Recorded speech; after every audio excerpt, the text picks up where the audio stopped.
कसबा पोटनिवडणूक जिंकल्यानंतर आता कसब्याचे आमदार रवींद्र धंगेकर यांना लोकसभेचे वेध लागले आहेत का असा प्रश्न उपस्थित होतोय। कारण सोशल मीडियावर रवींद्र धंगेकरांकडनं धंगेकर पॅटर्न म्हणून असे 2 पोस्टर जे आहेत ते कालपासून सोशल मीडियावर व्हायरल होत आहेत। माझ्यासोबत स्वतः आमदार आहेत। काय नेमका हा धंगेकर पॅटर्न आहे?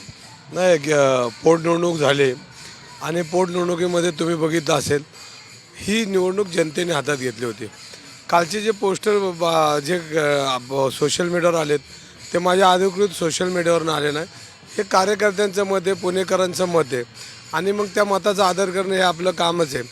गेली 25-30 वर्षामध्ये सामाजिक आणि राजकीय जीवनामध्ये मी काम करताना पुण्यातून नाही, महाराष्ट्रातला आलेला प्रत्येक नागरिक माझ्या ऑफिसपर्यंत, माझ्या मंदिरात आलेला प्रत्येक माणूस हा माझा दैवत समजून मी काम केले। त्यामुळे आज पुणेकर आणि कार्यकर्त्यांनी जर त्यांचे विचार असतील तर त्यांचं मी आणि पुणेकर यांचं मी स्वागत करेल। कारण शेवटी जनता ठरवते कोण निवडून येणार आहे आणि कोणाला निवडून द्यायचं। दुसऱ्या बाजूला भाजप सातत्याने दावा करते की पुणे लोकसभा आम्हीच जिंकणार म्हणून। हा दावा काँग्रेस खोडून लावेल असं वाटतंय? ही लोकशाही आहे, ही भारतीय जनता पार्टी ठरवत नाही। हा लोकशाहीमध्ये सर्वसामान्य नागरिक मतदार राजा हा ठरवतो कोणाला निवडून द्यायचे, भाजप नाही ठरवत। भाजप जर ठरवत असतं तर हे आज देशामध्ये अनेक ठिकाणी काँग्रेसचे लीडर त्यांनी पक्षात घेतले नसे। कारण ही स्वतःला महासत्ता समजणारी भाजप आज त्यांना जर ज्यांच्यावर आरोप झाले, दोषारोप झाले, जे तुरुंगाच्या दारात येऊन आले, बाहेर आलेत, यांना पक्षात घेतलं नसतं आणि पक्षात घेऊन यांना मंत्रिपदं दिली नसती।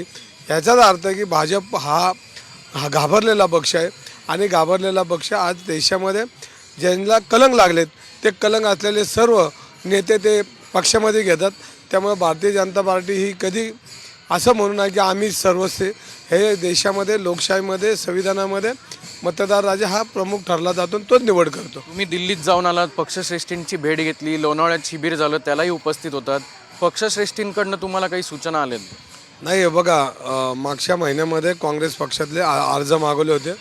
माझ्यासहित 20 लोकांनी अर्ज फॉर्म म्हणजे पक्षाचे फॉर्म भरलेत आणि शेवटी पक्ष ठरवतो कोणाला तिकीट द्यायचं आणि लढवायचं।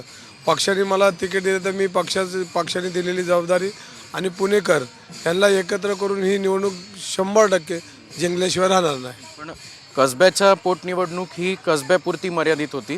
लोकसभा हा शहराचा विस्तारित भाग जो असे ते देखील तुम्हाला मतदान करतील असं वाटतं का? मी पहिल्यांदाच तुम्हाला सांगितलं की मतदार राजा ठरवतो, त्यांनी कोणाला मतदान करायचं हे ते ठरवतात, कुठला पक्ष ठरवत नाही। आणि कुठला पक्षाची इथं स्वतः जे म्हणत असेल तर त्यांनी तसं समजू नये।